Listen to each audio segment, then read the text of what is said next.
Another day, another round of state worker layoffs. This time the target courthouse workers. Today, some of them were walked right out the door. Day 4 of the big downsize of the state payroll. Hi, everybody. I'm Darren Kramer. And I'm Ann Craig. Those layoff notices handed out today at the state's judicial branch. It's just the latest round of Governor Malloy's job cuts. Just since last Friday, 400 state workers have gotten that bad news. Yeah, today is the courts and planned closing of some courthouses in this state. Our chief political correspondent, Mark Davis, watching it all. He's live tonight with the latest. Mark?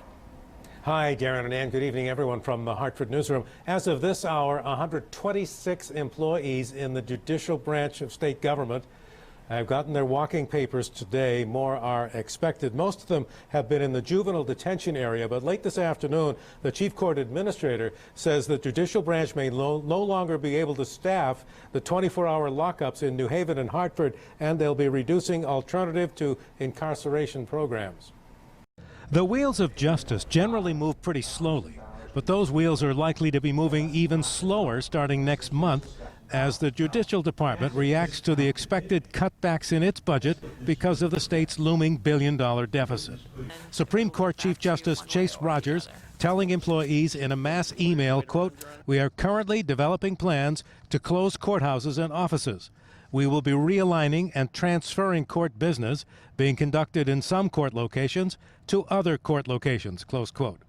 The governor, who was touring the new Amazon warehouse in Windsor today, said that the statewide court backlog of civil and criminal cases has been greatly reduced, especially because of the decriminalization of marijuana. We have made this system substantially more effective and efficient, and so this may be the right time to make some of the adjustments that can be made. Earlier this week, more than 100 state employees were let go at the juvenile training school in Middletown. Unlike in the Judicial Department, where they're getting a month's notice, employees here were terminated immediately and walked out the door.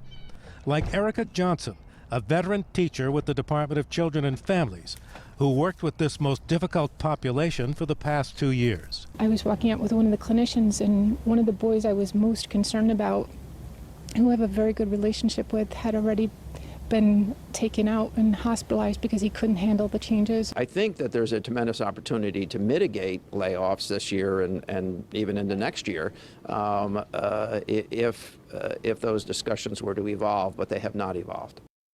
They have not evolved. Obviously, the governor is talking about trying to get the state labor unions back to the negotiating table to negotiate about givebacks for pension and medical benefits. Live from the Hartford newsroom, Mark Davis, News 8.